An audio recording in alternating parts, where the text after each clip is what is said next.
WNST, Towson. I think it is poetic justice that we've waited till after Labor Day when the Orioles are 55 games out of first place to actually talk football with a baseball guy.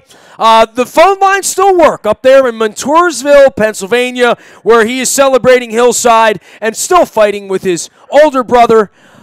We welcome Mark Mussina back on to WNST here. I would promote what movie he's working on or script or basketball or football program, but you're always working on sports, Mark Mussina, and I don't have you on as often as I'd like.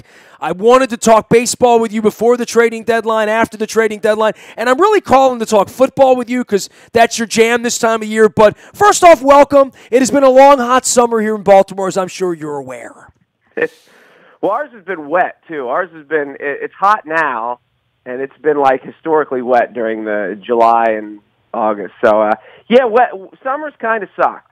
But, you know, what are you going to do? It is what it is. Well, you have the Little League World Series up there, and every time I see all the people up on the hill and see the Australians coming in and people coming from all over the world, I'm like, hey, Moose is probably there. Do you participate in any of that, or you do, like, stay? Is that the thing that comes to town, the circus, that you stay away from that side of town? You know, it's funny, yes. That is for when I was little, I might have been 10 or 11. You know, it's one of those things when all I could remember was that Taiwan won. And then when I was like 10 or 11, I went over with a buddy of mine, and Kirkland, Washington won, and Cody Webster hit one halfway up the hill. I think it was 1982. And I didn't go back since. I don't want to say I didn't go back at all, but I've, you know, this How is far is it from where you live? From where you're sitting right 10 now? minutes. 10 minutes, and it's on the other side of like a hill, like a ravine. It's on the other side of the river. That sits in Williamsport there, and you're on the Montoursville side, the north side. You know, I've told you many times, I had a girlfriend in Buffalo. We used to meet in Montoursville before I even knew who your brother was. I think your brother might have been in Stanford at that point or whatever, 88, 89, in that period of time. So I've been going up there for 30 years. I've passed it. I've seen your brother's display. Is your brother's stuff still inside the Hall of Fame there? I would think so. Yeah. I haven't been there in a long time. I was there on a field trip a couple years ago. And, you know, every time you tell that story, I'm thinking... That's an embarrassment, dude. That's like me not having been to the Babe Ruth Museum, and I haven't been there in 5 years either, and it's 4 blocks from where I live, so shame on me. The embarrassment is, in all of Baltimore, you couldn't find a girlfriend and had to go all the way to Buffalo. That's the embarrassment. You got to import. How tough were times for you back then? Well, I married from New Hampshire, you know. I mean, I spent a little time on the north side of Montoursville as well back in my youth as well, so no stone one unturned. But you know, back to the center point in all of this, our baseball team sucks, Moose, and you haven't been here all summer to talk about it. What do you make of this current implosion? Because Lord knows your last name and your brother's name been taken in vain here 5 ways from Sunday over the last 2 decades. And, you know, the same thing is going on. And Adam Jones did the same thing your brother did and said, I'm not leaving. Well, and I'm sure you guys realize this. I was telling people up here this because people weren't, you know, paying attention. But I said, you realize that going into last weekend, if on Thursday night, if the Royals would have lost, the Orioles and the Royals would have been playing each other, and they both would have been 50 games under 500, which I don't know if that has ever happened before. Unfortunately, the Royals got hot last week and ruined that little piece of trivia.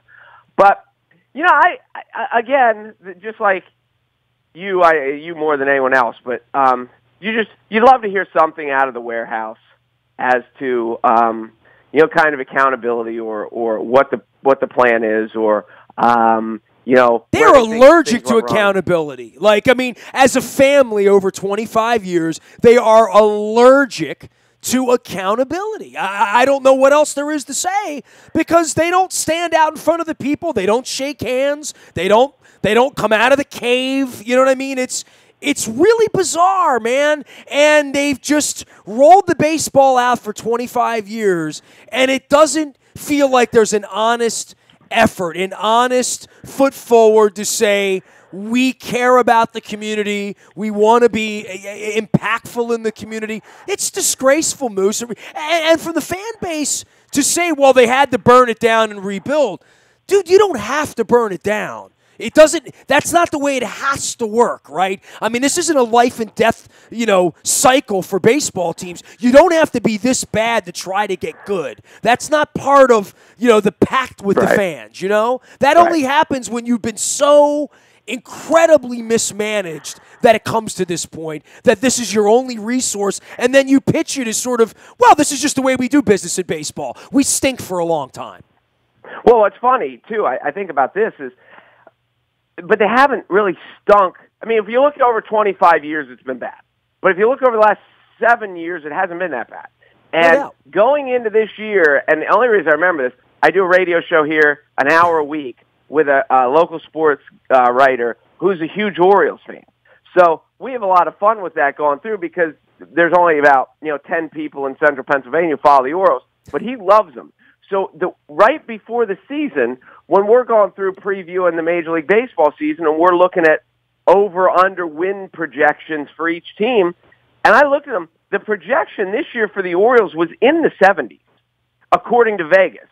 I don't remember if it was 71.5 or 73.5.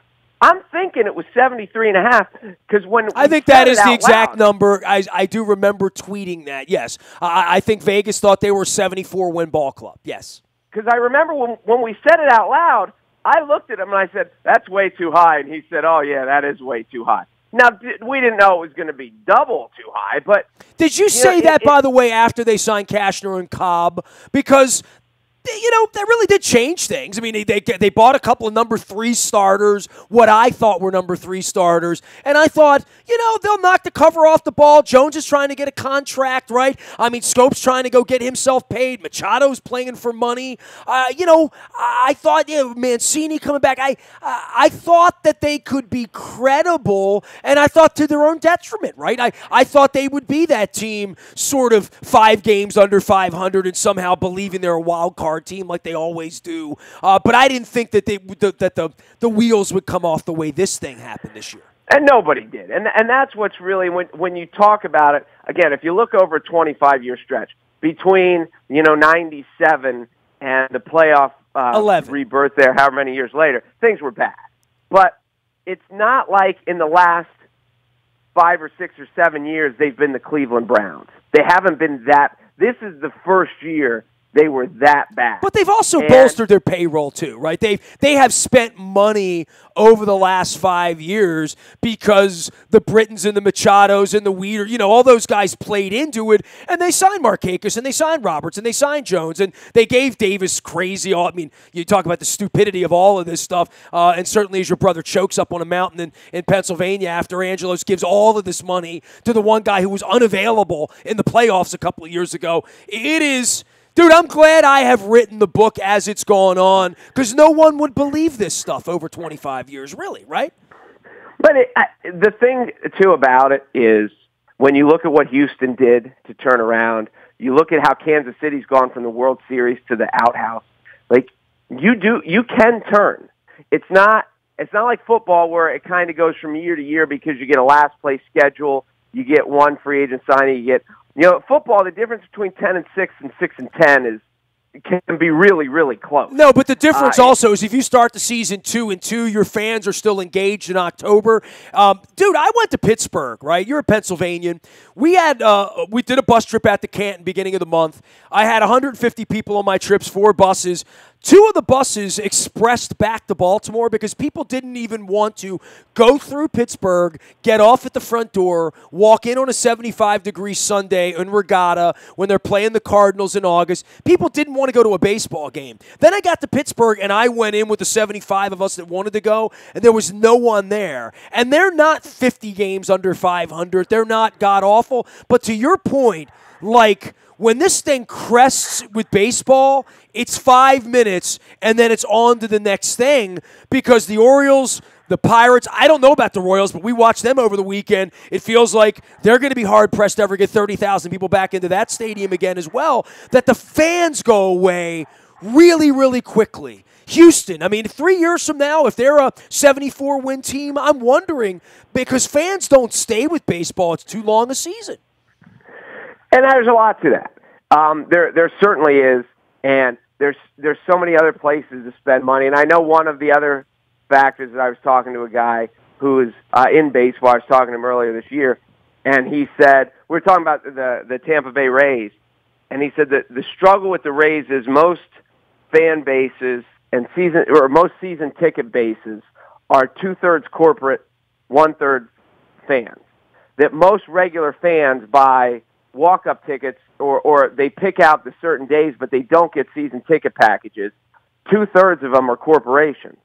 So if you're in Pittsburgh, and the corporation has bought the tickets, they've written it off, they've whatever, then there's the money's already spent, and if they eat them, and it's not like you and me eating them. It's a business expense. Well, in the old days, you'd say they sit in a desk. Now they sit on your phone. I mean, I got 4 preseason football tickets still sitting in my phone somewhere that I never forwarded anywhere because I never thought enough to do it, literally. Right. And Pittsburgh is a weird situation, too, because the football team always wins. And the hockey team always wins. Right. And the Pirates were terrible for so long. Then they got good. Then they traded away McCutchen. Then they stopped. They were like the Orioles. They had that 3-year blip where they were really, really good, and now all of a sudden it's gone again. Hey, man, do your eyes feel the same way my eyes feel? And I felt it that day in Pittsburgh because it was really the first time I've gone and sat at a game this year. Opening day, you mill about or whatever. And, I mean, why would I go give Peter Angelos my money up the street, right? But I was in Pittsburgh on the upper deck, and I'm watching all the shifts. Just watching it from afar, not even really caring much about the game or who the players are. I was there watching the pretty girls and watching the boats go up and down the river and whatnot. I'm sitting in the upper deck. And I'm thinking to myself, for a guy like you, your brother who loves the game, steeped in the game, boy, the game kind of sucks, dude. This strikeout home run thing and the power pitchers and bullpens get opened up in the 6th inning. Nobody bunts. There's no bang-bang plays. Defenses aren't sort of forced, into awkward positions and stuff. There's no more twib plays of the week unless guys are going over the wall. Boy, the game really kind of stinks, bro. I mean, I'm not being old guy on the wall here. I'm just saying, they got to do something to make the game more interesting. Well, I do think to a degree you are being old guy because when you look at the best team in baseball right now, who is the Red Sox, they still do play that way. And they run a lot. And they hit for a lot of average. They're not just, I know J.D. Martinez, hits a home run every other day. But it's, things are all trendy. And I keep telling people we are going to see an organization somewhere in the next 10 years, and whoever the next Billy Bean is, who's going to come out, and you're going to see 2 Jamie Moyer-ish, Tom Glavine, Mark Burley. You're going to see 2 lefties that throw 88 that are going to tie people in knots because nobody has them anymore. But there are guys out there that have proven you can win that way. So it's trendy, and you're right. Right now it is power arms and home run hitters, but when you get to teams, Houston wasn't that way. Altuve's a hitter, the batting champ, and it's almost like the run and shoot was to me. The run and shoot where you threw it every down, and now you watch the NFL, and the NFL is almost exclusively a one-back set.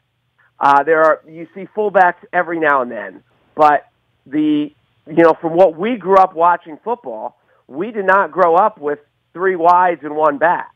And that's how the game has gone. Well, there's some people who say the hitting out of football is going to change how we feel about football. I tell you, the shifts are changing, and the philosophies of baseball and the nerdity of the statistical it is chasing me away at a time when my baseball team's going to win 58 games this year, right? No, they're not going to win. Oh, okay, 51 games. 50 games? 46 Maybe. games? That's the question. The 48 might be better. That's the question. But no, I do understand what you're saying. It is different. And one of the things, and I think it's happened in all sports for people that are our generation. When we were kids, we could, not only could we name the cleanup hitter on every baseball team, we could name the feature running back on every NFL team. And if you didn't have a good running back, then your team stunk. And now, because there's so many running back by committees, and there's, teams have just learned to use their full roster better in both football and baseball, which is good for them, and I understand why that makes it better. But, when we were kids, I grew up as a Cowboy fan, and I remember, Harvey Martin and Ed Too Tall Jones and Randy White, and they lined up and played on the defensive line every play. Nobody rotated 7 defensive linemen like they do now. But I understand why it works, but it takes away from that familiarity because you can't be a casual fan. You have to know the whole roster now. And it makes it harder. It really does make it harder, especially in baseball when you're playing every day. And, Matt Kemp has a huge weekend out in Los Angeles where he hits a three-run homer to win it on Saturday night and then a 2-run double to win it on Sunday night. And no one even knows because it's on the West Coast and it's after everyone on the East Coast went to bed. Well, it's like Machado doesn't even play anymore. They're already right? into a new news cycle. Yeah, it's like Machado just went away. It's like we dealt him to Japan or something like that. Mark Mussina is our guest. You can find Mark anywhere the internet travels. He's always working on fun projects up in Montoursville, Pennsylvania. He's been our friend here for a quarter of a century now. Mark Mussina and I've been knowing each other and talking baseball and football and arguing.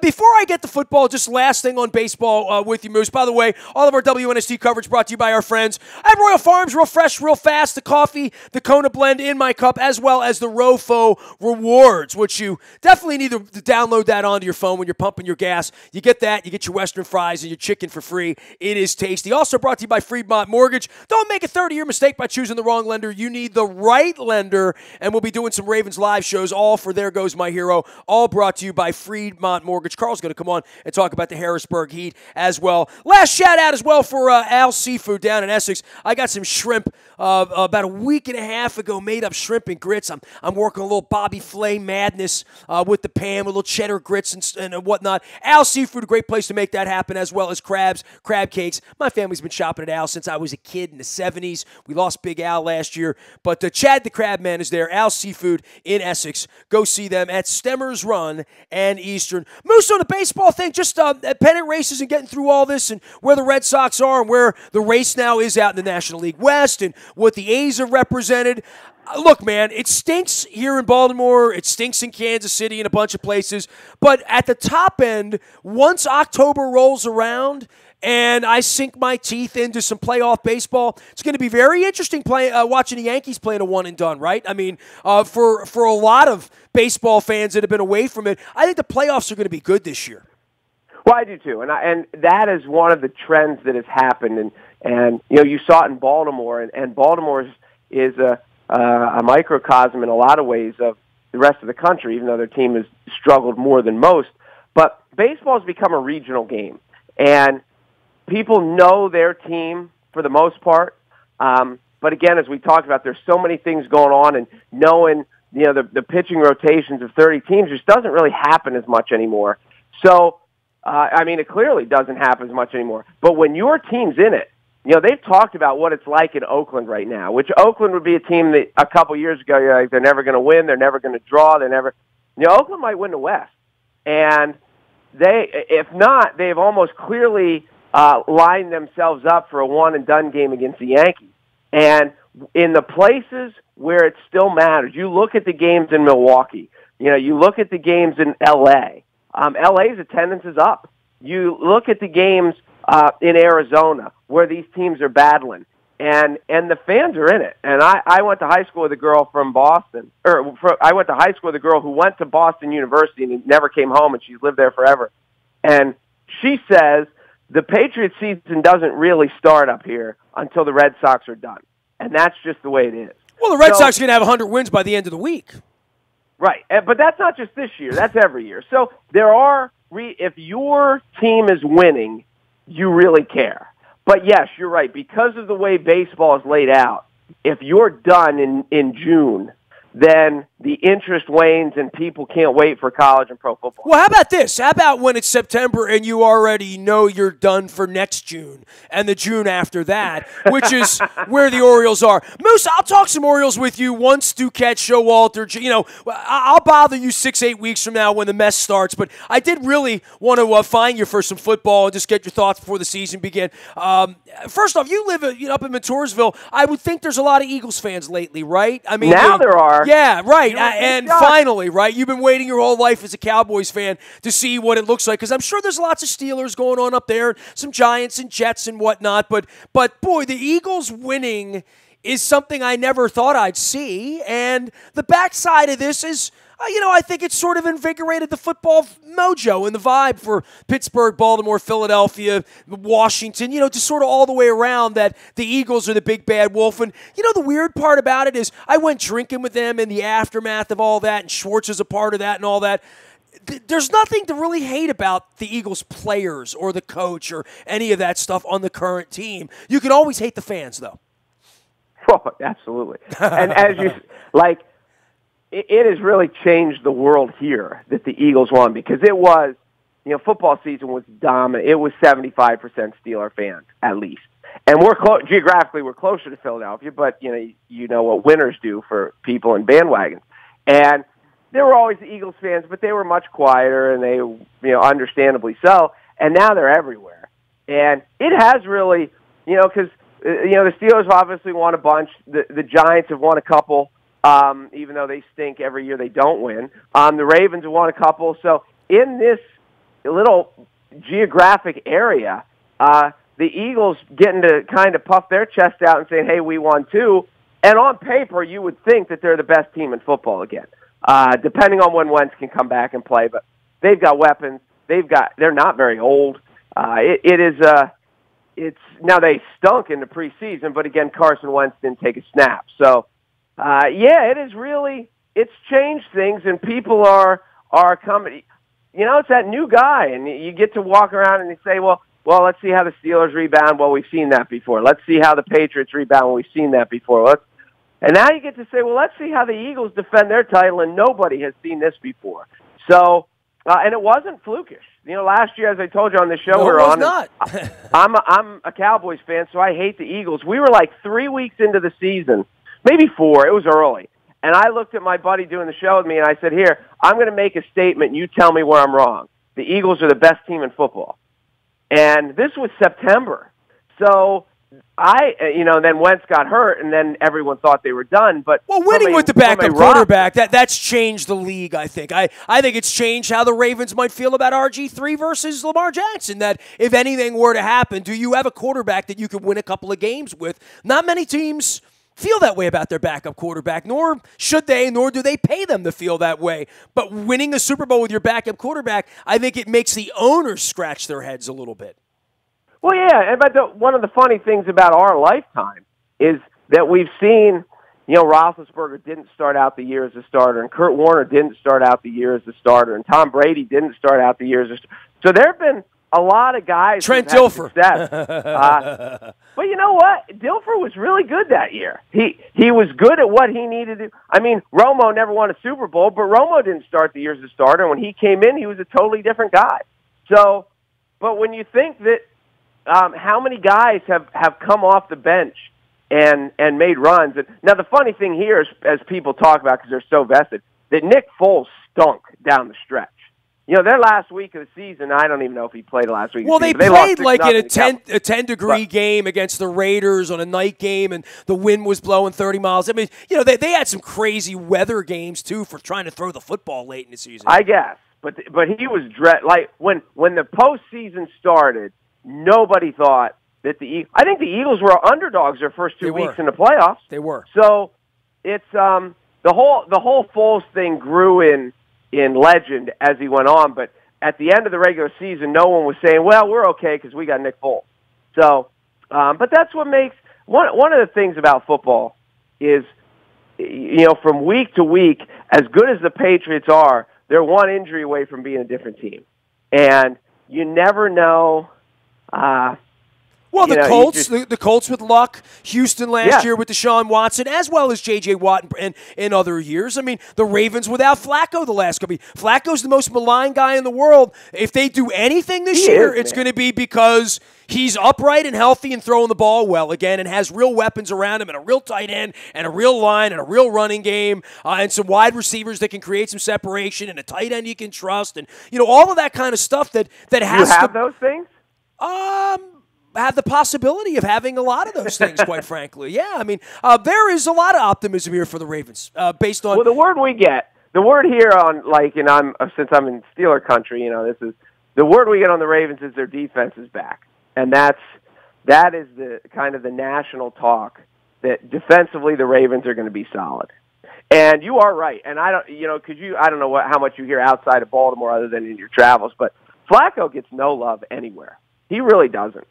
And I don't know if there's been a Super Bowl winning quarterback of our, I don't want to say our lifetime because we're kind of old.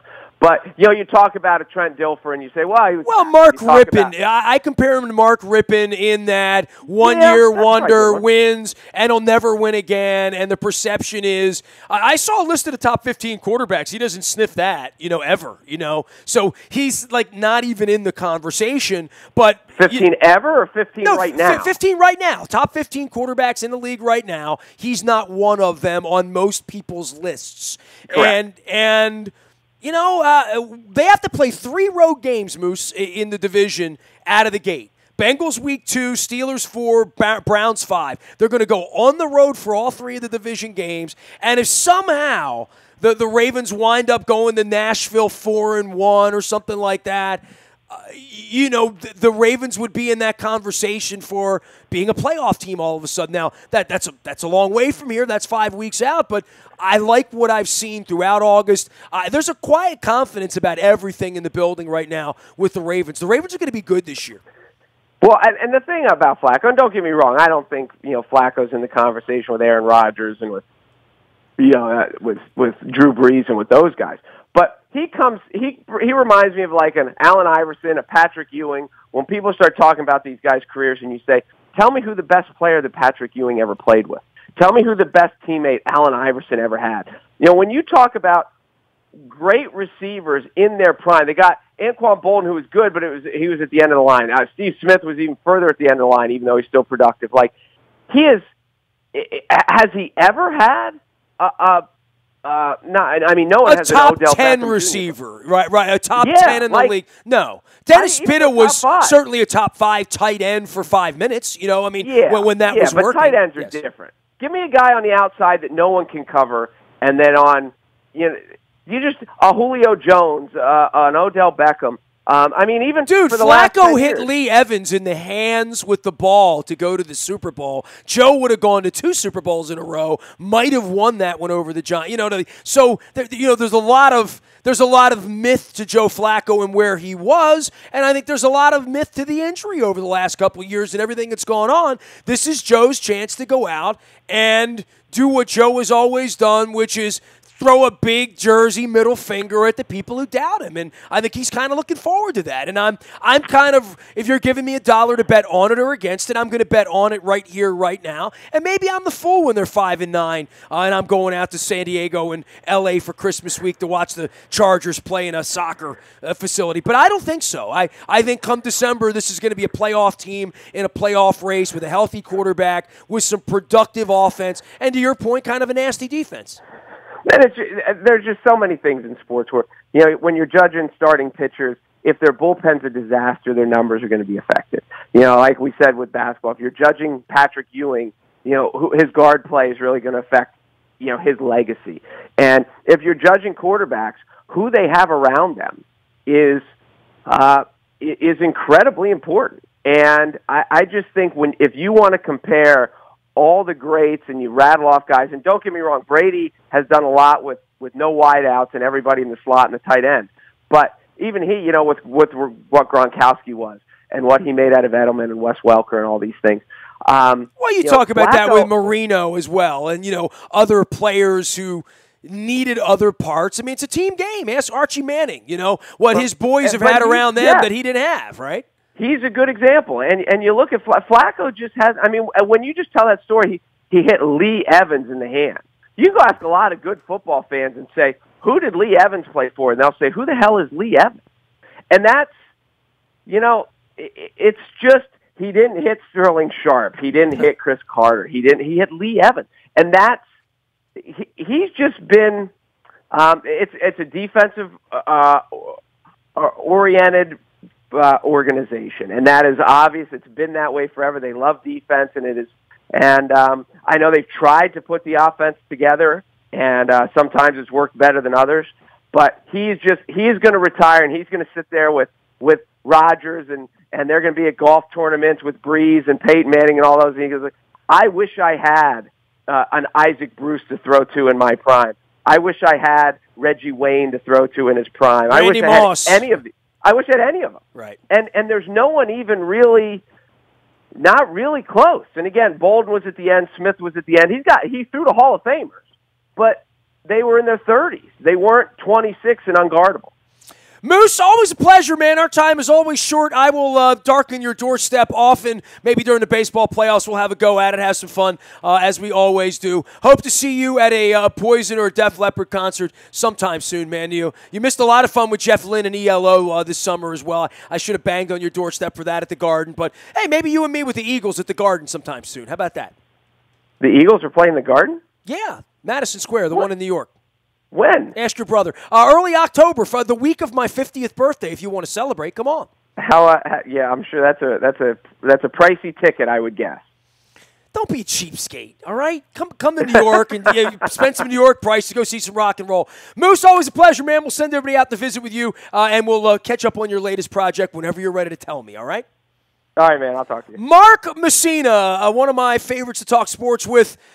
The brother of Mike Mussina and our former host, co-host, friend, foe, frenemy, and all of that up in Montoursville, Pennsylvania. You can find me at the BuyAToyota.com audio vault 24 hours a day from anywhere in the world on your mobile device by downloading the TuneIn Radio app. We do come in crystal clear from anywhere in the world. The morning newspaper delivers to your email inbox each and every morning at 7 a.m. It's all brought to you by Planet Fitness and PlanetFitness.com. And, of course, the Maryland Jockey Club as well. Maryland Million running on October the 20th. We have the DeFrancis Dash next week. Learn more on the front of WNST.net as we click to the entries as well as in our morning newspaper. All breaking news happens first on the WNST Tech Service. It's all brought to you by Coons Ford of Security Boulevard. Dennis will be here on Thursday from 3 until 5, driving you home. It is the SSV on WNST. I'm on Facebook, Twitter, LinkedIn, Snapchat, Instagram, streaming live on our Facebook as well as our YouTube WNSTV channel. We are WNST.net, AM 1570, and WNST Towson, Baltimore, and we never stop talking Baltimore sports.